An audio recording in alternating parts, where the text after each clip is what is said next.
माता यशोदा द्वारा श्री कृष्ण का बांधा जाना। राधे राधे भक्तों, स्वागत है आपका हमारे चैनल श्री प्रिय दीक्षा में। एक बार अपनी दासी को कोई दूसरा कार्य करते देखकर माता यशोदा स्वयं दही मथने लगी। दधी मंथन करते समय वे श्री कृष्ण की बाल लीलाएं गुनगुनाने और अपने पुत्र के विषय में सोच सोचकर आनंदित होने लगी।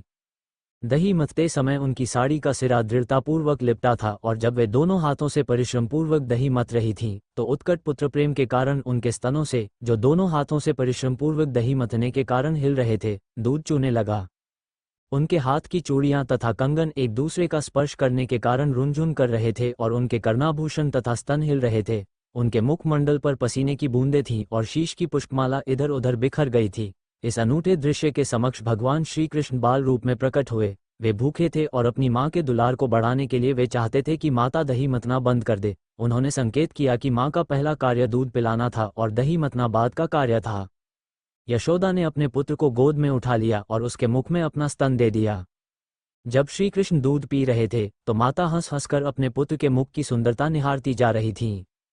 अकस्मात चूल्हे पर रखा हुआ दूध उबलने लगा। दूध को गिरने से बचाने के लिए यशोदा तुरंत ही श्री कृष्ण को एक ओर बिठाकर चूल्हे के पास गई। मां द्वारा इस प्रकार छोड़े जाने के कारण श्री कृष्ण अत्यंत क्रुद्ध हुए, जिससे उनके होंठ तथा नेत्र लाल हो गए। उन्होंने अपने दांत तथा होंठ बंद कर लिए और हाथ में एक कंकड़ी लेकर तुरंत माखन की मटकी तोड़ डाली। उन्होंने उसमें से मक्खन निकाल लिया और आंखों में कृत्रिम आंसू भरकर वे एकांत में जाकर मक्खन खाने लगे।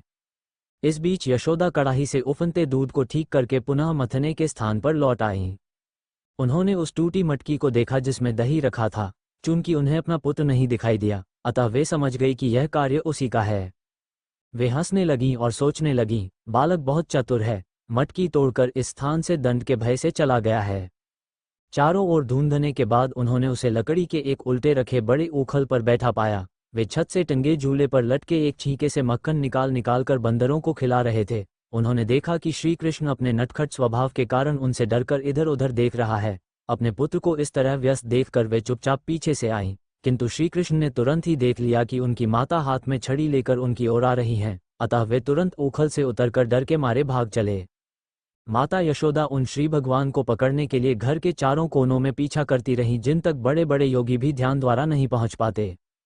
दूसरे शब्दों में, योगियों तथा चिंतकों द्वारा पकड़ में न आने वाले भगवान श्री कृष्ण यशोदा माता जैसी महान भक्त के साथ एक शिशु की भांति खिलवाड़ कर रहे थे। किंतु माता यशोदा अपनी पतली कमर तथा भारी शरीर के कारण तेज दौड़ने वाले बालक को सरलता से न पकड़ पाईं।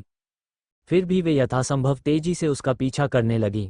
उनकी केशराशि शिथिल पड़ गई और केश पर लगा फूल पृथ्वी पर गिर पड़ा। यद्यपि वे थक गई थीं, किंतु जिस तिस भांति वे नटखट बालक तक पहुंच गईं और उन्होंने उसे पकड़ लिया। जब श्री कृष्ण पकड़े गए तो वे रुआंसे हो गए। वे अपनी आंखें हाथों से मलने लगे, जिनमें काला काजल लगा हुआ था। बालक ने अपने पास खड़ी अपनी माता के मुख को देखा और भय के कारण उनकी आंखें बेचैन हो उठी। लोग क्या ना के। माता यशोदा ये समझ रही थी कि श्री कृष्ण वृथा ही डरे हुए हैं और वे उसके लाभ के लिए उसका डर दूर करना चाह रही थीं। अपने पुत्र की सर्वाधिक हितैषिणी माता यशोदा सोचने लगी, यदि यह बालक मुझसे अत्यधिक डर गया तो उसे कहीं कुछ हो न जाए। तब यशोदा ने छड़ी फेंक दी। उसे दंड देने के लिए उन्होंने रस्सी से उनके दोनों हाथ बांधने की ठानी। वे नहीं जान पाई कि श्री भगवान को बांध पाना उनके लिए असंभव था। माता सोच रही थी कि श्री कृष्ण छोटा सा शिशु है। वे यह नहीं जान पाई कि यह बालक अनंत है, जिसका न तो अभ्यंतर है, न बाह्य, न आदि है और न अंत। वे असीम तथा सर्वव्यापी हैं। निःसंदेह वे ही यह संपूर्ण दृश्य जगत हैं। फिर भी यशोदा जी श्री कृष्ण को अपना नन्हा मुन्ना ही समझ रही थीं। यद्यपि वे समस्त इंद्रियों की पहुंच के बाहर हैं, तो भी वे उन्हें काष्ठ के उलूक से बांधने का प्रयत्न कर रही थीं। किंतु जब वे उन्हें बांधने लगीं तो रस्सी 2 इंच छोटी पड़ गई।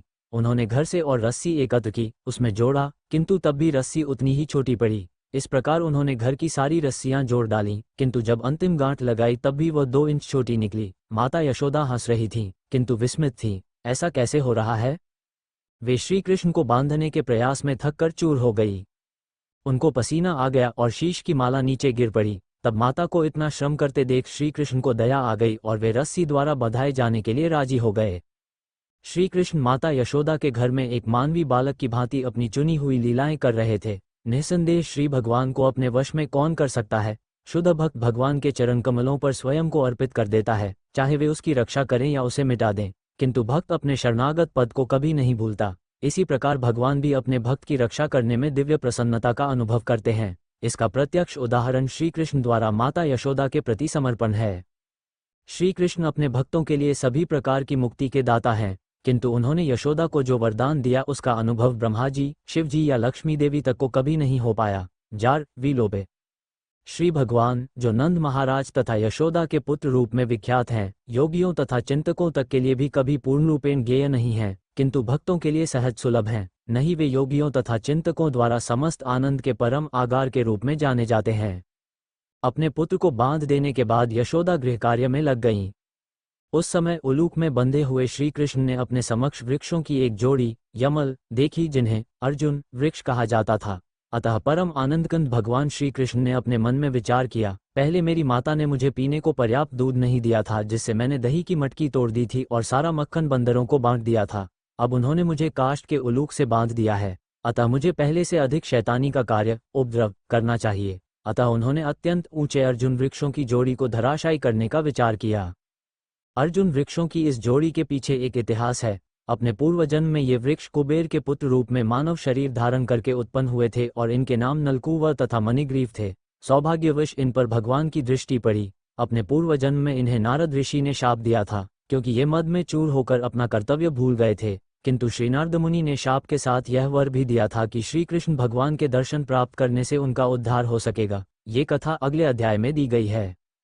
इस प्रकार लीला पुरुषोत्तम भगवान श्री कृष्ण के अंतर्गत माता यशोदा द्वारा श्री कृष्ण का बांधा जाना नामक 9वें अध्याय के भक्तिवेदांत तात्पर्य पूर्ण हुए। भगवान श्री कृष्ण की लीला